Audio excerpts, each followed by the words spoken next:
আল্লামা শফির উত্তরসূরি নির্বাচন নিয়ে নানা আলোচনা। এগিয়ে কয়েকজনের নাম, হেফাজতের নেতৃত্ব গঠন হবে কাউন্সিলের মাধ্যমে। অবশেষে শুল্ক ছাড়াই পেঁয়াজ আমদানির সিদ্ধান্ত সরকারের। ভারত থেকে আবার বন্ধ হলো ট্রাক আসা। এখনো চড়া দাম পাইকারি ও খুচরা বাজারে। বুয়েট ছাত্র আবরারের বাবার সামনে হত্যা মামলার 22 আসামি।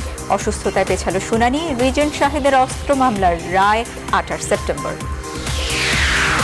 শীতে করোনার প্রকোপ বাড়ার আশঙ্কা প্রধানমন্ত্রীর, সবাইকে সতর্ক থাকার পরামর্শ। ত্রাণ তহবিলে বিভিন্ন সংস্থার অনুদান। খালেদা জিয়ার বিরুদ্ধে 4 মামলার কার্যক্রম স্থগিতই থাকবে। আদেশ আপিল বিভাগের। কুমিল্লার নাশকতা মামলায় জামিন বহাল। টানা 72 ঘন্টায় পানি বাড়ছে যমুনার। নদী পাড়ে ভাঙনের তীব্রতা। কুড়িগ্রামে পানির নিচে 5000 হেক্টর জমির ফসল দিশেহারা কৃষক। এবং 2024 সালের মধ্যে র্যাঙ্কিংয়ে 150-র মধ্যে থাকবে বাংলাদেশ। নির্বাচনী ইশতেহারে সালাউদ্দিন। শ্রীলঙ্কা সফর ঘিরে মাঠের অনুশীলনে টাইগাররা।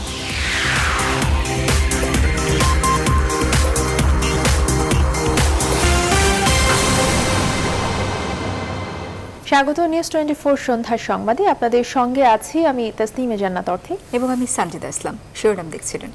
এবারে পুরো খবর। মাওলানা শাহ আহমদ শফির মৃত্যুর পর কে হচ্ছেন তার উত্তরসূরি, নির্বাচন নিয়ে চলছে নানা আলোচনা।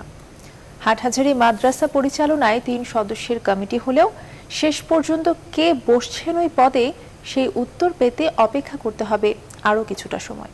হেফাজতের বর্তমান মহাসচিব জুনায়েদ বাবুনগরী বলছেন, মাদ্রাসা পরিচালনার দায়িত্বে কে আসছে তা ঠিক করবে শুরা কমিটি, আর হেফাজতের নেতৃত্ব ঠিক হবে কাউন্সিলের মাধ্যমে। কওমি আলেমরা চান অভিজ্ঞ ও সিনিয়র কাউকে দেয়া হোক এই পদ। নয়ন বড়ুয়া জয়কে সাথে নিয়ে আরও জানাচ্ছেন তৌহিদ শান্ত। দেশের শীর্ষ আলেম ও হেফাজতে ইসলামের আমির আল্লামা শাহ আহমদ শফির মৃত্যুতে নেতৃত্ব সংকট তৈরি হয়েছে কওমি মতাদর্শীদের মধ্যে। প্রাথমিকভাবে 3 জন দৌড়ে টিকে থাকলেও শেষ পর্যন্ত কে বসছে এই আসনে তা নিয়ে তৈরি হয়েছে কৌতূহল। তবে গঠনতন্ত্র ও নানা হিসেব নিকেশ অনুযায়ী যিনি হবেন হাটহাজারী মাদ্রাসার মহাপরিচালক, তিনিই হবেন আল্লামা শাহ আহমদ শফির পরবর্তী কওমি কান্ডারি। হেফাজতের মহাসচিব জুনায়েদ বাবুনগরী বলছেন, হাটহাজারীর আল জামিয়াতুল আহলিয়া দারুল উলুম মঈনুল ইসলাম মাদ্রাসার মুহতামিম নির্ধারণ করবে শুরা কমিটি, যা আল্লামা শাহ আহমদ শফি মৃত্যুর আগে বলে গেছেন। শুরা কমিটির উপর দায়িত্ব দিয়ে গেছেন। শুরা কমিটি যাকে মুহতামিম পরিচালক বানাতে চায় তারাই করবে এটা। আর কওমি আলেমরা চান অভিজ্ঞ এবং সিনিয়র কাউকে দেয়া হোক এই পদে। সেই সাথে হেফাজতে ইসলামের বিভেদ দূর করতে নতুন নেতৃত্বও চান তারা। অভিজ্ঞতার ক্ষেত্রে যিনি পারদর্শী এবং মাদ্রাসা পরিচালনা করার ক্ষেত্রে যিনি দক্ষ, আগামী দিনে মজলিস শোরা এইরকম একজন ব্যক্তিকে নির্বাচিত করবেন বলে আমরা আশা করি। বহুত ওনাতে মাথাতে ছিল বেগিন চালাইতে হইতো, সব চালাইতে হইতো, কিন্তু এরকম উপযুক্ত ফাজ হইতো না। তবু আমরা সোরা বসি উপযুক্ত খান আছে, কোথায় আছে, ইন্টিগ্রির একটাকে আমরা বানাই দিব ইনশাল্লাহ। হেফাজতে ইসলামের মহাসচিব আল্লামা জুনায়েদ বাবুনগরী জানান, হেফাজতে ইসলামের পরবর্তী আমির কে হবেন তা নির্ধারণ করা হবে কাউন্সিলের মাধ্যমে। উনি আমির হেফাজতের, এখন আমির কে হবে সেটা কাউন্সিল হবে, কাউন্সিলই ঠিক করবে, এককভাবে ঠিক করা যাবে না। হাটহাজারী মাদ্রাসার পরবর্তী মহাপরিচালক নির্বাচিত না হওয়া পর্যন্ত মাদ্রাসা পরিচালনা করতে 3 সদস্য বিশিষ্ট কমিটি গঠন করেছে শুরা কমিটি। এরা হলেন সহযোগী পরিচালক মাওলানা শেখ আহমদ, মুফতি আব্দুস সালাম এবং মাওলানা ইয়াহিয়া। তাদের যৌথ সিদ্ধান্তেই আপাতত মাদ্রাসাটি পরিচালিত হবে। Desk report, news 24। প্রায় পচে যাওয়া পেঁয়াজ নিয়ে কয়েকটি ট্রাক বাংলাদেশে ঢোকার একদিন পর আবারও বন্ধ হলো ভারতের পেঁয়াজ রপ্তানি। বিভিন্ন সীমান্তের ওপারে এখনও আটকে আছে আমদানি পেঁয়াজ ভর্তি কয়েকশো ট্রাক। আমদানিকারকরা এখন দেশটির সরকারি সিদ্ধান্তের অপেক্ষায়। অনেকে বলছেন, আটকে থাকা ট্রাক ছাড়লেও পচনশীল পেঁয়াজের কতটা বিক্রিযোগ্য হবে তা নিয়ে রয়েছে সন্দেহ। ফখরুল হাসান পলাশ, রফিকুল আলম এবং শাকিরা জাফর জুয়ের তথ্য ছবিতে ডেস্ক রিপোর্ট। চাঁপাইনবাবগঞ্জের সোনা মসজিদ স্থলবন্দর শনিবারও বেশ কর্মচঞ্চল ছিল। রোববার সেই কর্মমুখর পরিবেশ বদলে যায়। এদিন সকাল থেকে পেঁয়াজের কোনো ট্রাক ঢোকেনি বাংলাদেশে। এই বন্দর ব্যবহারকারীরা জানান 14 সেপ্টেম্বর পর্যন্ত টেন্ডার হওয়া পেঁয়াজ বাংলাদেশে ঢোকার অনুমতি আছে। এজন্য সব কাগজপত্র যাচাই করছে ভারতীয় কাস্টমস। তবে এতে আটকে থাকা পেঁয়াজে পচন ধরার সম্ভাবনাই বেশি। ইন্ডিয়া সরকার এখনো পারমিশন দেয়নি, দিলে হয়তো বা ঢুকবে, এখন কোনো পারমিশন পাইনি। দিনাজপুরের হিলি স্থলবন্দর দিয়ে শনিবার 11টি ট্রাকে 246 মেট্রিক টন পেঁয়াজ ঢোকার পরই বন্ধ হয়ে যায় রপ্তানি। এলসি করা পেঁয়াজ রপ্তানিতে ভারতের বাণিজ্য মন্ত্রণালয়ের সবুজ সংকেতের পরও দেশটির দক্ষিণ দিনাজপুরের হিলি বন্দরে এখনও আটকে আছে শতাধিক ট্রাক। এসব ট্রাক বাংলাদেশে ঢোকা নিয়েও অনিশ্চিত আমদানিকারকরা। আমরা দফায় দফায় ইন্ডিয়ান ব্যবসায়ীদের সঙ্গে বৈঠক করছি। আশা করি আমাদের ওই পারে যতগুলো পেঁয়াজের গাড়ি আছে সবগুলো গাড়ি আমরা নিতে সক্ষম হব। দক্ষিণ পশ্চিমাঞ্চলে সাতক্ষীরার ভোমরা স্থলবন্দরেও একই চিত্র। কোনো ট্রাক না ঢোকায় ক্ষতির আশঙ্কায় ব্যবসায়ীরা।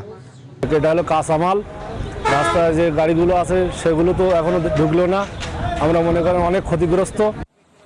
এর আগে গেল সোমবার রাতে পেঁয়াজ রপ্তানি বন্ধের ঘোষণা দেয় ভারত। এই ঘোষণার কয়েক ঘন্টার ব্যবধানে আগেই আমদানি করা পেঁয়াজের দাম প্রায় দ্বিগুণ হয় দেশের সব পাইকারি ও খুচরা বাজারে। Desk report, news 24।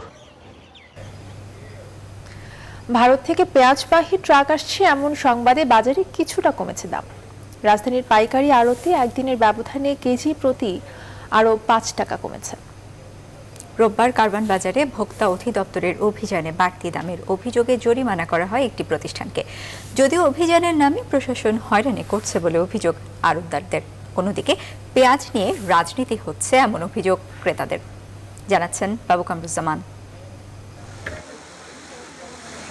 সরকারি হিসেবে বাংলাদেশে পেঁয়াজের মোট চাহিদার প্রায় 60% দেশে উৎপাদন হয়। বাকি চাহিদা মেটাতে বড় নির্ভরতা প্রতিবেশী ভারত, আর অল্প কিছু পেঁয়াজ আমদানি করা হয় মিয়ানমার, তুরস্ক, মিশর ও চীন থেকে। দেশের চাহিদার সিংহভাগ উৎপাদন হলেও জরুরি এই ভোগ্যপণ্য কিনতে গিয়ে প্রায়ই বিপাকে পড়তে হয় ভোক্তাদের। গত এক সপ্তাহ ধরে আবারও অস্থিরতা চলছে পেঁয়াজের বাজারে। রোববার রাজধানীর পাইকারি বাজারে ভারত থেকে স্বল্প হলেও পেঁয়াজ আসছে এমন খবরে কেজি প্রতি 5 টাকা কমে আমদানিকৃত পেঁয়াজ বিক্রি হয় 55 টাকায়, আর দেশি পেঁয়াজ 75 থেকে 80 টাকা। তবে ক্রেতাদের অভিযোগ পেঁয়াজ নিয়েও রাজনীতি হচ্ছে, ফলে দুর্ভোগে পড়ছেন ভোক্তারা। এটা তো সিন্ডিকেটের খেলা, পেঁয়াজ পলিটিক্স এখন সবচেয়ে বড় পলিটিক্স। তো এটা শব্দের বাইরে আমাদের কিনতে গেলে তো প্রবলেম হচ্ছে। আমরা যে উপার্জন করতেছি করোনা হিসেবে, সেই হিসেবে আমাদেরকে এত টাকা দিয়ে পেঁয়াজ কিনা আমাদের পক্ষে অসম্ভব হয়ে পড়ছে। দামের নাগাল টানতে প্রায় নিয়মিত অভিযানের অংশ হিসেবে এদিন কারওয়ান বাজারে আসে ভোক্তা অধিদপ্তরের টিম। মূল্য বেশি রাখায় জরিমানা করা হয় একটি আড়তে। জাতীয় ভোক্তাধিকার সংরক্ষণ অধিদপ্তরের অভিযান অব্যাহত থাকবে এবং শুধু পেঁয়াজ নয়, অন্যান্য যে নিত্য প্রয়োজনীয় পণ্য সহ যে কোনো ধরনের দেশের আপনার যে কেউ যদি চেষ্টা করে কোনো ধরনের কারসাজি করার, তাহলে জাতীয় ভোক্তাধিকার সংরক্ষণ অধিদপ্তর জিরো টলারেন্স দেখাবে। আড়তদাররা জানান, দ্রুত বিকল্প আমদানি নিশ্চিত করা না গেলে দাম বাড়ার শঙ্কা থেকেই যায়। নিয়মিত অভিযানের নামে প্রশাসন হয়রানি করছে বলে অভিযোগ করেন আড়তদাররা। আমরা এভাবে বিপদে আছি, ভোক্তা অধিকার আমাদেরকে খুব বিরক্ত করতে আছে প্রত্যেকদিন। আমাদের পেঁয়াজের দাম 5 টাকা কমছে, এর আতঙ্কই। কিন্তু পেঁয়াজ তো যে আসতেছে সব নষ্ট পেঁয়াজ, এগুলা যদি 100-200 গাড়ি ঢাকায় ঢোকে, ওগুলার কোনো দাম নাই। প্রশাসনের হয়রানির বিরুদ্ধে সোমবার সকালে কারওয়ান বাজারে মানববন্ধন করারও ঘোষণা দিয়েছে ক্ষুদ্র পেঁয়াজ ব্যবসায়ী সমিতি। বাবু কামরুজ্জামান, নিউজ 24, ঢাকা। সামনের শীতে করোনা পরিস্থিতির আরও অবনতি হওয়ার আশঙ্কা প্রকাশ করে এখন থেকেই প্রস্তুতি নেয়ার কথা বলছেন প্রধানমন্ত্রী শেখ হাসিনা। প্রধানমন্ত্রী ত্রাণ ও কল্যাণ তহবিলে অনুদানের চেক গ্রহণকালে এই কথা বলেন তিনি। সরকার প্রধান আরও বলেন, করোনার মধ্যেও যেন ব্যবসা বাণিজ্য সচল থাকে তা নিশ্চিত করছে সরকার। আরও জানাচ্ছেন শাহ আলী জয়। করোনা দুর্যোগের মধ্যে প্রধানমন্ত্রীর ত্রাণ ও কল্যাণ তহবিলে 165 কোটি 60 লাখ টাকা অনুদান দিল 34টি বাণিজ্যিক ব্যাংক সহ মোট 41টি প্রতিষ্ঠান। প্রধানমন্ত্রীর কার্যালয়ে তা গ্রহণ করেন মুখ্য সচিব ডক্টর আহমেদ কায়কাউস। আর গণভবন থেকে ভার্চুয়াল প্ল্যাটফর্মে অনুষ্ঠানে যুক্ত হন প্রধানমন্ত্রী শেখ হাসিনা। এ সময় বিশ্বজুড়ে করোনা দুর্যোগের প্রসঙ্গ উল্লেখ করে সরকার প্রধান বলেন, সকলের সম্মিলিত প্রচেষ্টায় বাংলাদেশে করোনার প্রকোপ মোকাবেলা করা সম্ভব হয়েছে।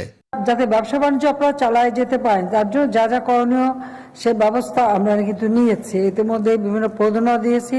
এই প্রণোদনা যার ফলে আমি মনে করি আমাদের দেশের ব্যবসা বাণিজ্যগুলি সচল থাকা সম্ভব হচ্ছে। আর এবারে করোনা ভাইরাসে দেখা গেছে যে আমাদের সকলেই খুব আন্তরিকতার সাথে কাজ করেছে, সবাই, আমি কারো বাদ দিতে পারবো না। তো সেই জন্য হয়তো এটা আমরা মোকাবেলা করতে সক্ষম হয়েছে। তবে সামনে শীত আর একটু হয়তো খারাপের দিকে যেতে পারে, তবুও আমাদের এখন থেকে প্রস্তুতি থাকতে হবে। অনুষ্ঠানে ব্যাংক সেক্টরের সংগঠন Bangladesh association of bank BAB বেশ কিছু প্রস্তাবনা তুলে ধরে প্রধানমন্ত্রীর কাছে। সেগুলো বিবেচনার আশ্বাস দিয়ে প্রধানমন্ত্রী বলেন, ব্যাংকগুলো যেন ভালোভাবে চলতে পারে সে বিষয়টিও নিশ্চিত করা দরকার। কিছু কিছু ব্যাংক আছে অতি দুর্বল হয়ে যায়, তো সেই ক্ষেত্রে অনেক সময় মার্জ করাতে হয়।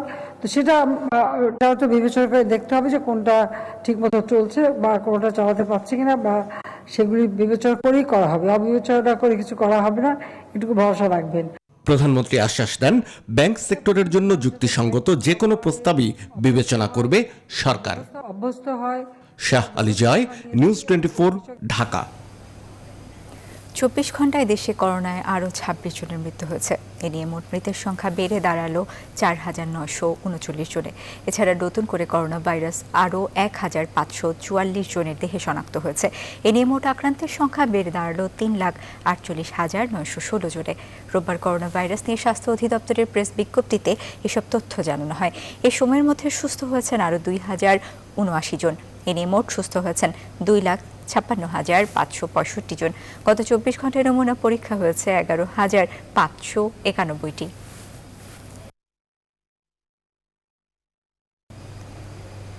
বিএনপি চেয়ারপারসন বেগম খালেদা জিয়ার বিরুদ্ধে রাষ্ট্রদ্রোহের এক মামলা সহ নাশকতার 3 মামলা কার্যক্রম হাইকোর্টের দেয়া স্থগিতাদেশ বহাল রেখেছেন আপিল বিভাগ। রোববার আপিল বিভাগের জ্যেষ্ঠ বিচারপতি মোহাম্মদ ইমান আলী নেতৃত্বাধীন 3 বিচারপতির সমন্বয়ে গঠিত ভার্চুয়াল আপিল বেঞ্চ এই আদেশ দেন। আরও জানাচ্ছেন সৈয়দ রায়হান। 2015 সালে বিএনপি জোটের ডাকা হরতালের সময় নাশকতা ও সহিংসতার অভিযোগে বিএনপি চেয়ারপারসন খালেদা জিয়ার বিরুদ্ধে রাজধানীর দারুসালাম থানায় দায়ের করা হয় 3টি মামলা। একই বছরের 21শে ডিসেম্বর এক সমাবেশে মুক্তিযুদ্ধের শহীদদের সংখ্যা নিয়ে বিতর্কিত মন্তব্য করায় খালেদা জিয়ার বিরুদ্ধে রাষ্ট্রদ্রোহের অভিযোগ এনে আরেকটি মামলা করেন এক আইনজীবী। খালেদা জিয়ার আবেদনের প্রেক্ষিতে এই 4 মামলার কার্যক্রম স্থগিত করেন হাইকোর্ট। তবে এর বিরুদ্ধে রাষ্ট্রপক্ষ আপিল করলে হাইকোর্টের স্থগিতাদেশ বহাল রাখেন সুপ্রিম কোর্টের আপিল বিভাগ। মামলার কার্যক্রম হাইকোর্ট স্থগিত করেছে, সেগুলোর বিরুদ্ধে আপিলটা ছিল। আপিল ডিভিশন পক্ষ শুনে, সরকার পক্ষ এবং আমাদেরকে শুনে হাইকোর্ট ডিভিশন আদেশ বহাল রেখেছে। খালেদা জিয়ার বিরুদ্ধে এই 4 মামলায় অভিযোগ গঠনের বিষয়ে হাইকোর্টের দেয়া এক রুল নিষ্পত্তির আদেশ দেন আপিল বিভাগের ভার্চুয়াল বেঞ্চ। যে আদেশ স্থগিত আদেশ সেটা বহাল রেখেছেন, মামলাগুলোর হাইকোর্টে নিষ্পত্তি করার জন্য নির্দেশ দিয়েছে। খালেদা জিয়ার বিরুদ্ধে কমপক্ষে 37টি মামলা বিচারাধীন। সৈয়দ রায়হান, নিউজ 24, ঢাকা। আদালতে সন্তানের হত্যাকারীদের দেখে ভেঙে পড়লেন বুয়েট শিক্ষার্থী আবরার ফাহাদের বাবা বরকতুল্লাহ।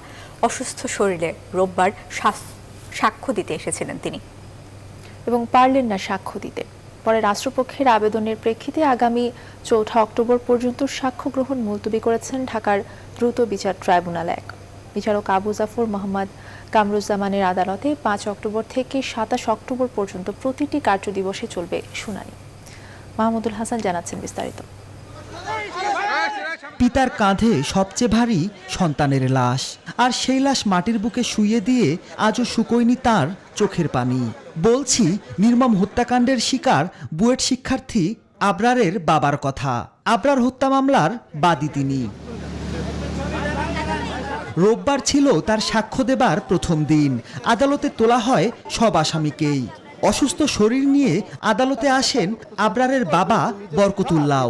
চোখের সামনে সন্তানের হত্যাকারীদের দেখে শোকে যেন পাথর হয়ে যান তিনি। রাষ্ট্রপক্ষ থেকে একটা দরখাস্ত দিয়েছেন, তো অসুস্থ ফিল করছেন, এই কারণে মাননীয় আদালত আজকে মামলা মুলতবি করে দিয়েছেন। আগামী 4 তারিখ পর্যন্ত মামলার মুলতবি।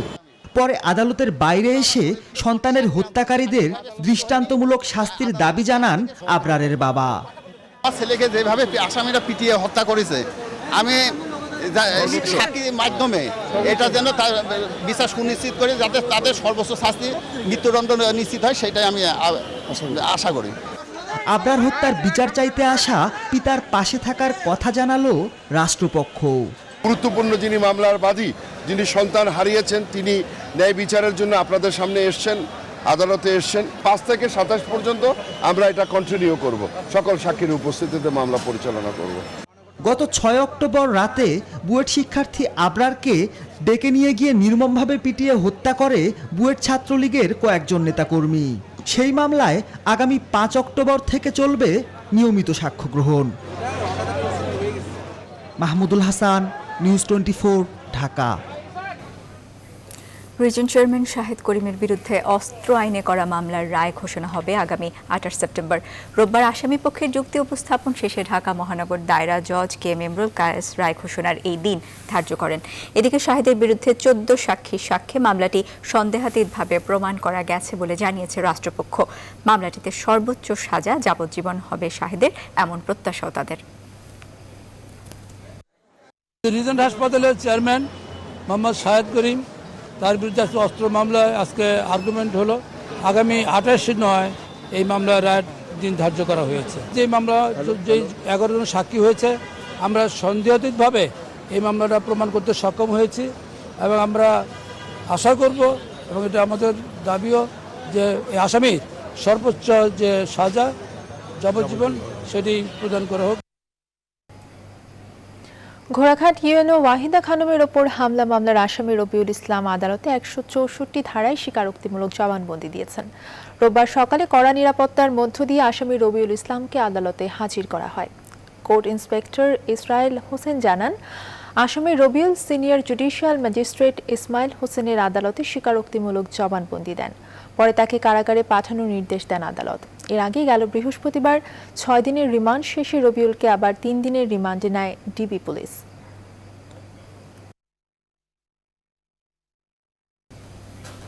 নারায়ণগঞ্জে মসজিদে বিস্ফোরণের ঘটনায় মোবারক হোসেন নামে বিদ্যুতের এক মিস্ত্রিকে 2 দিনের রিমান্ড মঞ্জুর করেছেন আদালত। শনিবার রাতে মোবারক হোসেনকে পশ্চিম তল্লা এলাকা থেকে গ্রেপ্তার করা হয়। সিআইডি জানায়, বায়তুস সালাহ জামে মসজিদে বিদ্যুতের 2টি সংযোগ রয়েছে, এর মধ্যে একটি সংযোগ অবৈধ। এই অবৈধ সংযোগ এবং পুরো মসজিদের সব বৈদ্যুতিক লাইনের কাজ করেন মোবারক। গেল 4 সেপ্টেম্বর এশার নামাজের সময় মসজিদে বিস্ফোরণের ঘটনায় এখন পর্যন্ত 33 জন মারা গেছেন। আশঙ্কাজনক অবস্থায় শেখ হাসিনা বার্ন ইনস্টিটিউটে চিকিৎসাধীন আছেন 4 জন। স্বাস্থ্য অধিদপ্তরের সাবেক মহাপরিচালক আবুল কালাম আজাদের গাড়ি চালক আব্দুল মালিককে গ্রেপ্তার করেছে র্যাব। শনিবার রাতে তাকে গ্রেপ্তার করা হয়। গ্রেপ্তারের পর তার বিপুল সম্পদের সন্ধান মিলেছে। রোববার বিকেলে এক সংবাদ সম্মেলনে র্যাব জানায়, ঢাকায় তার 24টি ফ্ল্যাট, ধানমন্ডি, উত্তরা সহ বেশ কয়েকটি জায়গায় বিলাসবহুল 7 তলা ও 10 তলা 3টি বাড়ি। ছেলের নামে তুরাগে ডেইরি ফার্ম করেছেন কোটি কোটি টাকা দিয়ে। এছাড়া স্বাস্থ্য অধিদপ্তরের বিভিন্ন পদে 7 জন আত্মীয়কে চাকরি দিয়েছেন। তার বিরুদ্ধে দুদকেও অভিযোগ রয়েছে। একটি বিদেশি অস্ত্রসহ ম্যাগাজিন, কয়েক রাউন্ড গুলি এবং জাল টাকা সমেত আমরা একজনকে গ্রেফতার করতে সক্ষম হই। আব্দুল মালিক, যার বিরুদ্ধে বর্তমানে দুদক তাকে তাদের কার্যালয়ে তলব করেছে তার অর্থনৈতিক বিভিন্ন বিষয়াদি, এবং তার বিরুদ্ধে অস্ত্র আইনে এবং বিশেষ ক্ষমতা আইন অর্থাৎ জাল টাকার আইনে ধানমন্ডির তুরাগ থানায় আমরা একটি মামলা দায়ের করছি।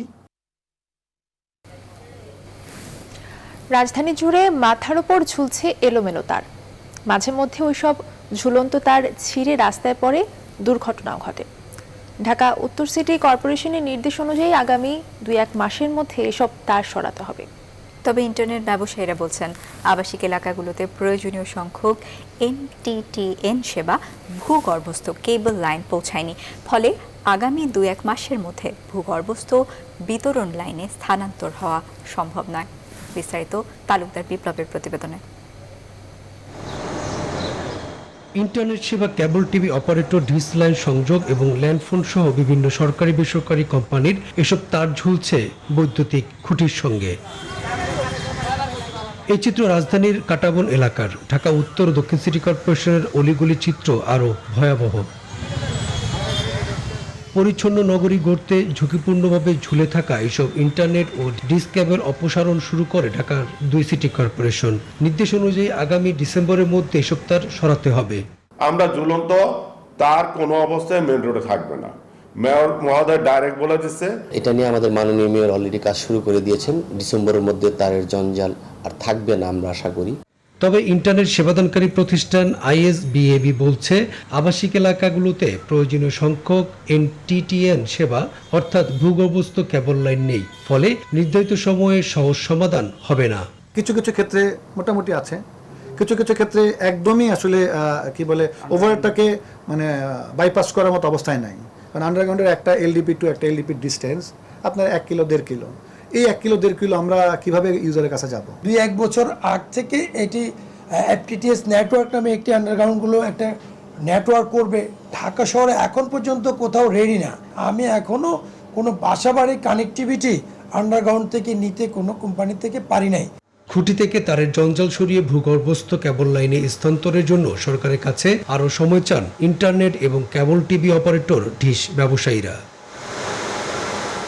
তালুকদার বিপ্লব, নিউজ 24, ঢাকা। সিরাজগঞ্জে 3 দিন ধরে যমুনা নদীর পানি বাড়ছে, ভাঙনের তীব্রতাও বেড়েছে। এরই মধ্যে নদী গর্ভে বিলীন হয়েছে বসতবাড়ি, ফসলি জমি, মসজিদ সহ বহু স্থাপনা। কুড়িগ্রামে নদ নদীর পানি কমায় 4র্থ দফা বন্যা পরিস্থিতির উন্নতি হয়েছে। বন্যায় 9 উপজেলার 5000 হেক্টর জমির ফসল পানিতে তলিয়ে যাওয়ায় দিশেহারা কৃষক। আব্দুস সামাদ সাইম এবং হুমায়ুন কবির সূর্যের তথ্য ছবিতে দেখুন ডেস্ক রিপোর্ট। যমুনা নদী পানি বৃদ্ধির ফলে সিরাজগঞ্জ সদর উপজেলার শিমলা এলাকায় তীব্র ভাঙন শুরু হয়েছে। গেল কয়েকদিনের ভাঙনে এরই মধ্যে নদী গর্ভে বিলীন হয়েছে বসতভিটা, ফসলি জমি, মসজিদ সহ বহু স্থাপনা। হুমকির মুখে রয়েছে আরো প্রায় 5 শতাধিক বাড়িঘর। একবারে ডুবে যায়, মসজিদ গড্ড, খোদার ঘর, মসজিদ গড্ড ডেবে চলে গেল। মানুষ, কত মানুষ এসে আশ্রয় আন্দোলন, সবাই তো থাকার মতো কোনো জায়গা নাই, তাহলে আর কোথায় যা থাকবো। নদী তীরবর্তীদের অভিযোগ, ভাঙন রোধে পানি উন্নয়ন বোর্ড কার্যকর কোনো ব্যবস্থা না নেওয়ায় প্রতি বছরই ভাঙনের কবলে পড়ে ভিটে মাটি হারিয়ে নিঃস্ব হচ্ছেন তারা। এবার আমাদের বাড়ির 6 বার ভাঙা পড়ছে। আমাদের এখন দাঁড়ানোর মতো আর কোনো লক্ষণ নাই। আমাদের হাজার হাজার মানুষের জমি ঘর ভাঙা যেতেছে, বাড়ি ঘর ভাঙা যেতেছে, কিন্তু পানির উপর নদীতে ব্যবসা করে খাইতেছে। মাননীয় প্রধানমন্ত্রী শেখ হাসিনা যেন একটা স্থায়ী যদি কাজ করে দেয় আমাদের এই শিমলা 5টা করিতে, তাহলে আর আমরা আর মনে করেন যে নদীর ক্ষতির মুখে পড়বো না। সংশ্লিষ্টরা বলছেন ভাঙন রোধে এরই মধ্যে নানা উদ্যোগ নেওয়া হয়েছে। শুকনো মৌসুমে প্রকল্প পাশ হলে স্থায়ী বাঁধ নির্মাণ করা হবে। এখানে আমরা সারাক্ষণ নজরদারিতে রেখেছি এবং এখানে যাতে আর ভাঙন বিস্তৃত না ঘটে সেজন্য কাজ করা হচ্ছে। আমরা আশা করছি প্রকল্পটা পাশ হয়ে গেলে এখানে স্থায়ী প্রতিক্রিয়ামূলক কাজ করে সম্পূর্ণ এলাকাকে রক্ষা করা সম্ভব হবে। এদিকে কুড়িগ্রামের ধরলা, তিস্তা, ব্রহ্মপুত্র, দুধকুমারের পানি কমায় 4র্থ দফা বন্যা পরিস্থিতির কিছুটা উন্নতি হয়েছে। তবে কুড়িগ্রাম সদর, রাজারহাট, ফুলবাড়ি ও উলিপুর সহ 9টি উপজেলার শতাধিক চরের নিচু এলাকায় এখনো প্লাবিত রয়েছে। এসব চরাঞ্চলে 5134 হেক্টর জমির ফসল পানিতে তলিয়ে গেছে। কষ্টে ফলানো সোনার ফসল হারিয়ে দিশেহারা কৃষকরা। 7-8 দিন হল পানির তলে আছে, আবার যদি 7-8 দিন এই পানি নামিয়ে যাওয়ার পরে শুকিয়ে যায়, তাহলে তো আর কিছুর বাঁচার মতন কোনো পথ নেই। এখানে সব পূর্ণ জমিন আবাদ, এখন দেখতেছেন লোকে দৌড়াচ্ছে, একটা জমিন ফাঁক ছিল না, খালি আইল দিয়ে আড়া ছাড়া। তবে নদ নদীর পানি কমলেও কুড়িগ্রামের বিভিন্ন স্থানে শুরু হয়েছে নদীর ভাঙন। Desk report, news 24। এবারে ফার্স্ট সিকিউরিটি ইসলামী ব্যাংক অর্থ বাণিজ্যের সংবাদ।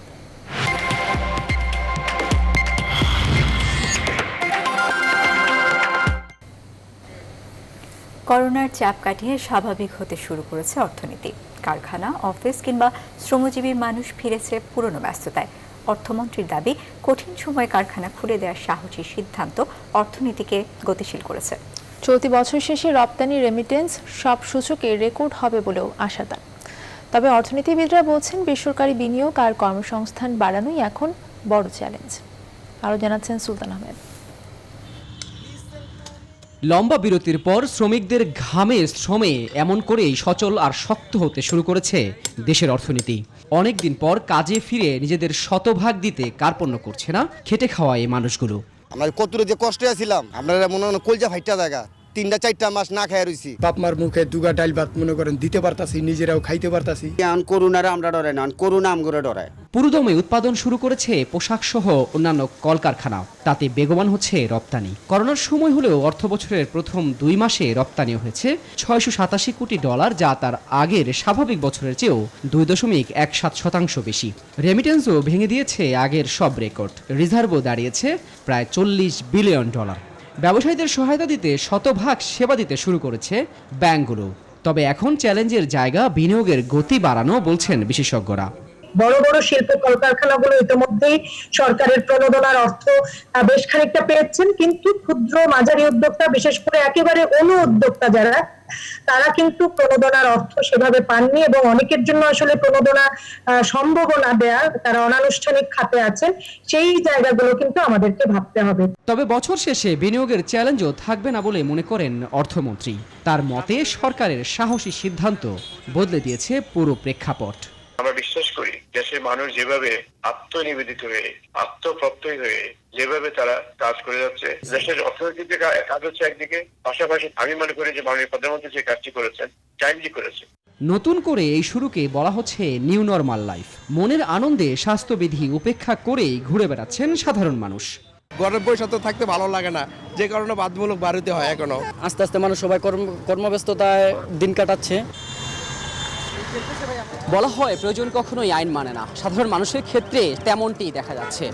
টানা কয়েক মাস ঘরবন্দি থাকার পরে পেটের দায়ে নিজ নিজ কর্মস্থলে ফিরে গেছেন তারা, তাতে অর্থনীতিও স্বাভাবিক হচ্ছে।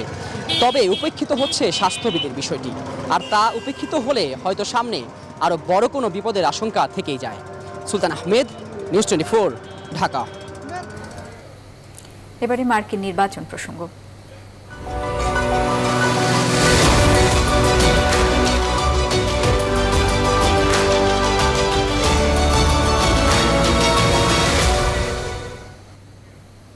আসন্ন মার্কিন নির্বাচনকে ঘিরে টান টান উত্তেজনার মধ্যেই যুক্তরাষ্ট্রের হোয়াইট হাউসে ঘটে গেল চাঞ্চল্যকর ঘটনা। প্রেসিডেন্ট ডোনাল্ড ট্রাম্পের নামে পাঠানো এক চিঠিতে পাওয়া গেছে রিজেন নামে বিষাক্ত পদার্থ। এদিকে প্রতিদ্বন্দ্বী জো বাইডেনের কাছে হেরে গেলে আর কোনোদিন জনসম্মুখে আসবেন না বলে জানালেন প্রেসিডেন্ট ট্রাম্প। অন্যদিকে করোনা সামাল দিতে ব্যর্থতার দায় নিয়ে ট্রাম্পের পদত্যাগ করা উচিত বলে মন্তব্য করেছেন বাইডেন। এবারে খেলার খবর। 2024 সালের মধ্যে ফিফা র্যাঙ্কিংয়ে বাংলাদেশকে 150তম অবস্থানের মধ্যে নিয়ে আসার প্রত্যয় সহ জাতীয় দল ও তৃণমূলে ফুটবলের উন্নয়নে 36 দফায় নির্বাচনী ইশতেহার ঘোষণা করেছে কাজী সালাউদ্দিন নেতৃত্বাধীন সম্মিলিত পরিষদ। ইশতেহারে জাতীয় দল, ঘরোয়া ফুটবল ও উন্নয়ন প্রকল্প সহ মোট 5টি বিষয়কে গুরুত্ব দেওয়া হয়েছে জানিয়ে কাজী সালাউদ্দিন বলেন, নির্বাচিত হলে প্রতিশ্রুতি বাস্তবায়নে দৃঢ় প্রতিজ্ঞ তার প্যানেল। মাহফুজুল ইসলামের রিপোর্ট। সিলভার অ্যাওয়ার্ড অর্জন করা আমাদের অন্যতম একটা লক্ষ্য। এভাবেই কাজী সালাউদ্দিনের নির্বাচনী প্যানেলের গুরুত্বপূর্ণ সদস্যরা ইশতেহারের বিস্তারিত সংবাদ মাধ্যমের কাছে তুলে ধরেন। ইশতেহারে জাতীয় দল, ঘরোয়া ফুটবল, মহিলা দল, উন্নয়ন প্রকল্প ও টেকনিক্যাল ডিপার্টমেন্টকে আলাদাভাবে ভাগ করে মোট 36টি বিষয়কে গুরুত্ব দেওয়া হয়েছে। সবশেষ বাফুফের নির্বাচনে কাজী সালাউদ্দিনের নির্বাচনী ইশতেহারের মূল বিষয় ছিল 25টি, কিন্তু সেগুলোর বেশিরভাগই আলোর মুখ না দেখায় ইশতেহার ঘোষণা অনুষ্ঠানে কাজী সালাউদ্দিনের কাছে প্রশ্ন ছিল, নতুন ইশতেহার বাস্তবায়ন কতটা সম্ভব। ওই স্টেটটা আবার দেওয়া ছিল না, এটা আজকে যা বলা হয়েছে, এই স্টেটটা দেওয়ার আগে প্রায় 3 মাস complete research, complete financial arrangement করে আপনাদেরকে বলা হয়েছে। নির্বাচিত হলে আগামী 4 বছরে প্রতিটি পয়েন্টই আলোর মুখ দেখবে বলে আশ্বাস দেন কাজী সালাউদ্দিন। একই সাথে ফিফা র্যাঙ্কিংয়ে বাংলাদেশের উন্নতি ও ঘরোয়া লীগের কাঠামো উন্নয়নে বিশেষ গুরুত্ব দেওয়া হবে বলেও জানান তিনি। একটা রিসার্চের মধ্যে এসে এখন আমরা একটা ফাইনাল জায়গায় আসছি। এফসি যেটা অ্যালাউ করে 4টা প্লেয়ার, 3টা ফরেনার, 1 এশিয়ান, এটা হয়ে আসছে। এবং এই আমি বলেছি, আমি যদি পাশ করে আসি, যেই ফরম্যাট চলছে এই ফরম্যাটে থাকবে, আর চেঞ্জ হবে না। নির্বাচনী এই ইশতেহার খুব দ্রুতই কাউন্সিলরদের কাছে পাঠানো হবে। আগামী 3 অক্টোবর হবে বাফুফের নির্বাচন। মাহফুজুল ইসলাম, নিউজ 24, ঢাকা। অনিশ্চয়তার মাঝে শ্রীলঙ্কা সফরকে সামনে রেখে আজ থেকে শুরু হয়েছে টাইগারদের পুরো দস্তুর স্কিল ট্রেনিং। সকালে টিম হোটেলে ওঠার পর দুপুরে শেরে বাংলা স্টেডিয়ামে ট্রেনিংয়ে অংশ নেন 16 জন ক্রিকেটার। দলীয় অনুশীলন শুরু করতে পেরে উচ্ছ্বসিত অলরাউন্ডার মাহমুদুল্লাহ রিয়াদ। মাঠে ভালো করতে দলগত অনুশীলনের গুরুত্ব তুলে ধরেন তিনি।